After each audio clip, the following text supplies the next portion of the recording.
你豈不曾知道麼？你豈不曾聽見麼？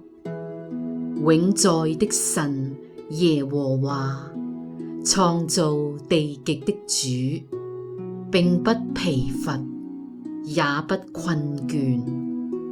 他的智慧無法測度，疲乏的他賜能力，軟弱的他加力量。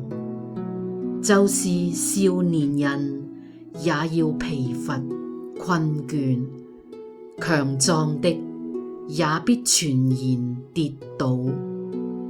但那等候耶和華的，必重新得力，他們必如鷹展翅上騰，他們奔跑卻不困倦，行走卻不疲乏。